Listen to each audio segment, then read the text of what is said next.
range of 9. Once they get that thermal lance, then the Colossus can be deadly, just devastating against the Protoss army.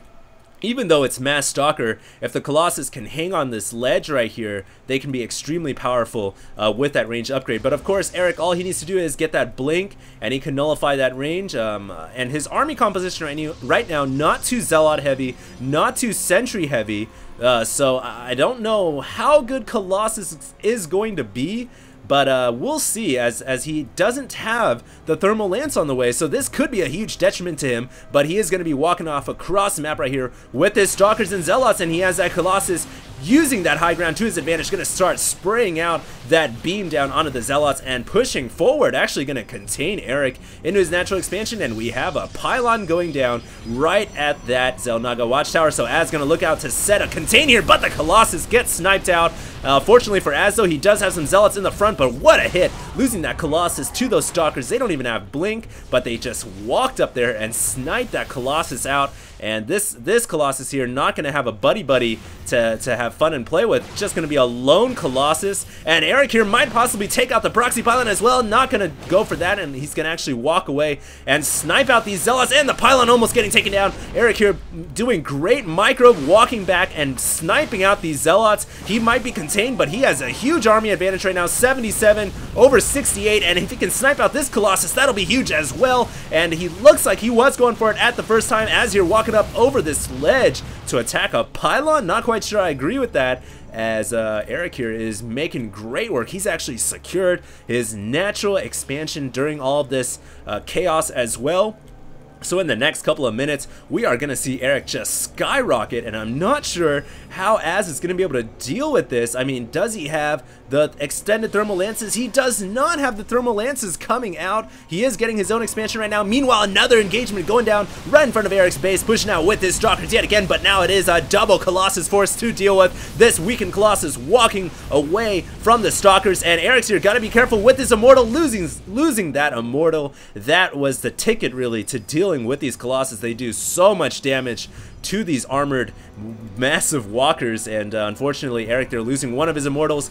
I am not sure though how Az is going to be able to hang on to this contain with only 2 Colossus, no range upgrade. He's just now getting this Nexus warped in.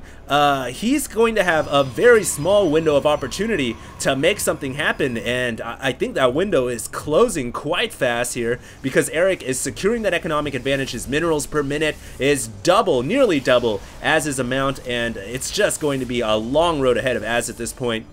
He does have those Colossus though, so if he can mass up a large enough number, he might be able to make something happen. Gonna warp in some more forces from that proxy pylon and once again make another attack. But look at this Protoss army, 94 supply, over 83. That's almost 10 more food. That is 10 more food, 11 more food. And here we go, another engagement. Colossus starting to rain down that fire, and the Zealots actually catching some of these forces at a position. I like the positioning of the pylons though for Eric. Oh, but one Immortal going down, second Immortal getting wiped out as well. And these 3 pylons previously serving as a wall could very well go down. Eric here not with the best unit control, and Az keeping his Colossus out of the death zone, nearly dying there, but they are going to remain alive. And Az here he has a 3rd Colossus out, but this Immortal comes forward and takes out that red life Colossus, dying in the process. But very good trade right there, as that is going to thin out the forces. But Eric here not warping in more reinforcements. He's got 700 minerals, 800 minerals. Where are your forces, Eric? And I mean, if you could warp in some more, you could deal with this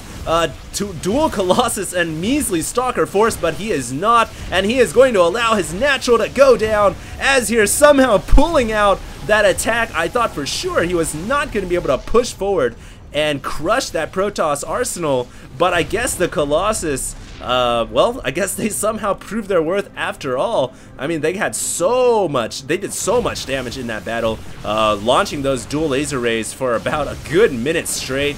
And unfortunately for Eric, he really didn't make anything of it. He just lost that expansion, and now you guys can see that income tab just basically trading positions there, as Az now skyrocketing over Eric and now throwing down more gateways, realizing that he is in a superior position, continuing to pump out the Colossus, actually getting a Warp Prism as well, and he did eventually get that upgrade for his Colossus, so that obviously a huge boon in the last battle. And now Eric now you are the one who's in a lot of trouble, and you have got to make something happen. And oversaturating this main, and not exactly what you want. I mean, you guys can see the harvester count still even, as Eric never lost any probes in that battle, but he was forced to rendezvous all of his harvesters over here, and they are not mining very efficiently at all.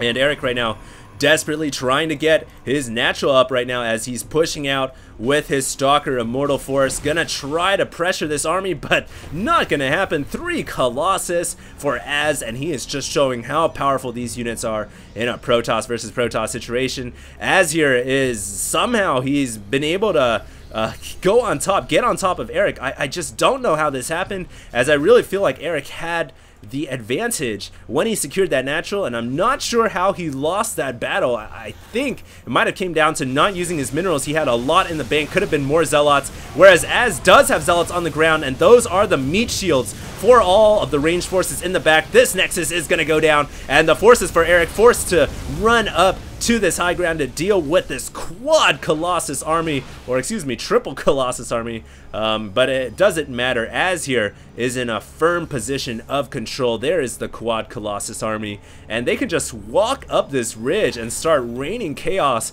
onto these forces with that upgraded range. Man, that is so long and so abusive. And the Stalkers even have blink right now. Oh no, they do not. That's actually a Warp Prism unloading some Stalkers onto the ground above, and that is going to force the GG for Eric. So Az you're pulling out a victory out of nowhere. What a great game.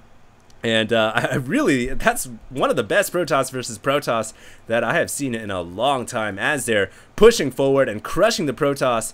And I guess he got that window of opportunity. I guess he went in there and abused it just at the right time, as his Colossus were starting to have some diminishing returns. So hopefully you guys enjoyed that broadcast, and make sure to stay tuned for more StarCraft 2 broadcasts in the near future. And of course, StarCraft 2 coming to a store near you in a couple of days. So thanks a lot, guys. HD signing out.